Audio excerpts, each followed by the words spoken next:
자, 어쩌다가 방송을 같이 하고 있는 강민꾸님하고 이분은 이제 뭐 딱히 멘트를 안 뱉겠지만 정리해보는 8월 4일 이적 시장이고요. 상황 꼬라지가 개웃기네. 자, 일단은 오늘 하토가 첼시로 가게 됐습니다. 4,300만 유로라고 하고요. 생각보다 첼시가 좀 싸게 사왔다는 정도로만 판단하시는 게 좋을 것 같아요. 아무래도 단독 입찰에 가까웠던 딜 진행 상황이 있었기 때문에 협상이 조금 쉽지 않았나 싶고, 두 번째로는 오피셜로 팔리냐가 토트넘으로 갑니다. 임대딜이고요. 현재 거론되고 있는 이적 옵션으로는 2,500만 유로 플러스 500만 유로의 가격으로 이적할 수 있다라는 게 벤 제이콥스의 트윗 내용입니다. 따라서 토트넘이 만약에 이 선수를 데려오고 싶다라고 한다면 이 금액을 지불하면 끝이 난다는 소리죠. 그리고 토트넘이 팔리냐를 거론하게 된 그런 경위 자체도 따지고 보면은 지금 프리미어리그에서 검증이 된 수비형 미드필더 자원을 누군가로 골라서 사오기에는 가성비가 너무 떨어지고, 그게 그나마 와튼인데 너무 비싸고, 그리고 그에 따라서 다른 자원을 봤을 때는 인재가 또 불분명하기 때문에 인재가 애매한 이 시장에서 무리한 소비를 할 바엔 그냥 1년만 버텨보자. 어차피 아치그레이나 뭐 이런 선수들, 베리발 같은 선수들 뭐 1년 더 성장했을 때 더 잘할 수도 있기 때문에, 그래서 그 시간을 버는 용도로 팔리냐를 일단은 사와보는 게 아닌가. 그래서 저는 상황에 따른 합리적인 딜, 상황에 따른 합리적인 선택이라서 이 딜을 긍정적으로 보여지고요. 너무 일단 지금 기독셰퍼 피셜로는 라잔바리 셰슈코 이적료로 갑자기 8천만 유로 플러스 알파를 요구하고 있는 중이다 라고 하고 있고요. 이전에 보도로는 라잔바리 요구 이적료를 6천만 유로, 뭐 7천만 유로까지 내렸다라는 소식이 나오다가 갑자기 또 올라갔거든요. 이게 생각보다 판매에 있어서 협조적이지 않은 스탠스를 보이고 있는데, 일단은 어제 같은 경우에는 뉴캐슬하고 맨유가 강하게 지금 셰슈코에게 구애를 하고 있는 상황이었고, 뉴캐슬은 이에 따라서 2차 비드까지 완료를 했고요. 7,500만 유로 플러스 500만 유로를 제시했던 게 뉴캐슬인데 이거를 거절했다라고 합니다. 라이프치히는 뉴캐슬의 오퍼가 불충분했다고 생각했기 때문인데, 라이프치히가 말했던 내용에서 뭐가 있었냐, 7,500만 유로 플러스 추가 옵션 플러스 세론을 요구했다라는 게 온스테인의 피셜이고요. 아마 많은 분들이 석이 나간 구석이 이 세론의 존재 여부 때문이 아닌가 싶은데, 사실 세론이라는 게 리셀을 했을 때 수수료를 떼달라는 거잖아요. 근데 심지어 원가, 즉 셰슈코가 여기서 라이프치히로 나갔을 때 발생하는 비용 또한 높은데, 근데 이 빅클럽들에게 갑작스럽게 세론 조항을 요구한다? 금액을 봤을 때는 그냥 넘어가서 잘하는 게 베스트긴 하지만, 그래도 나이가 어리다 보니까 리셀 가능성도 염두는 해봐야 되는데, 근데 거기서 세론까지 껴버리니까 좀 성이 나가는 게 아닌가라는 생각을 해볼 수가 있고, 메뉴는 아직 오퍼는 안 했다고 해요. 피트의 피셜로는 메뉴가 세슈코 측하고 개인 협상을 진행을 해보고 있는데, 세슈코가 결정을 하지 못한 상태고, 메뉴가 일단은 세슈코한테 선택을 받아야만 비드를 할 것이라고 지금 정론으로 깔려있는 상황이라고 합니다. 메뉴는 세슈코를 지금 판매 없이도 구매가 가능한 재정 상황을 갖고 있지만, 만약에 하게 된다면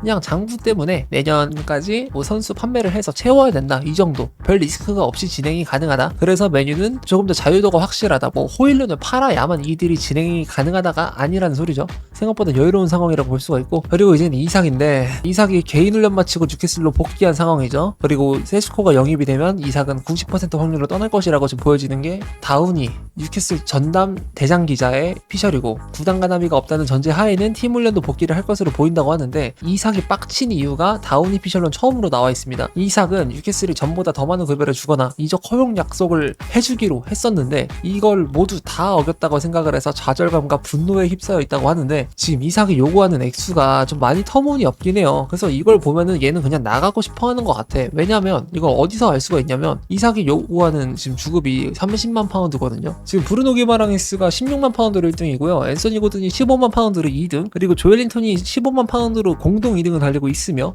여기서 3등으로 떨어지는 게 이삭입니다. 지금 현재 봤을 때 이삭의 요구가 지금 얼만큼 터무니없는지를 알 수가 있죠. 스털링의 주급이 32만 5천 파운드였는데 그 선수가 평생 해온 게 있으니까 그렇게 가만히 가능한 금액이기도 한데, 이삭 같은 경우에는 뉴캐슬이 전혀 감당하지 못할 금액을 요구하고 있어가지고 사실상 내보내달라는 시비를 간접적으로 하고 있는 것으로도 보여요. 지금 뉴캐슬이 사실 상황 자체는 이삭의 재계약을 충분히 응해줄 수 있을 것 같은데, 30만 파운드까지 힘들다 하더라도 한 25만 파운드, 아니 20만 파운드 이쯤까지는 가능할 것 같거든요. 실제로 20만 파운드까지 맞춰주려고 했던 게 뉴캐슬이었고, 조엘린턴 같은 경우에는 계약 연장을 굳이 더 할 필요가 없고, 고든 같은 경우에도 더 할 필요가 없고, 기마랑이스 또한 아직까지는 더 할 필요가 없는 상황에, 트리피어 같은 경우에는 곧 나갈 자원이고요. 그리고 토날리 또한 계약 기간이 꽤 남았고, 그리고 뭐 토날리를 올린다 하더라도 액수가 그렇게 많이 튀지 않을 것이고, 뭐 토날리나 뭐 조엘린턴이나 뭐 기마랑이스, 고든, 뭐 리바라멘토, 루이스올 이런 선수들은 나중에 올린다 하더라도 횟수가 있기 때문에 와서 3년 뛰었으면 올라가는 게 당연하잖아요. 그런 식으로 올라가는 상황이라서 크게 이상하지가 않아서 뉴캐슬의 전체적인 계획 내에서는 이 선수들이 급여가 올라가는 요구하는 거, 이게 이삭의 재계약을 들어줬을 때 발생되는 연쇄 작용이냐? 이건 또 아니거든요. 그래서 전체적으로는 이삭에 관해서 맞춰줄 수는 있으나 액수에 문제가 있다. 이삭을 재계약을 해줘서 문제가 생기는 건 별로 없다. 그냥 이삭이 요구하는 액수가 문제다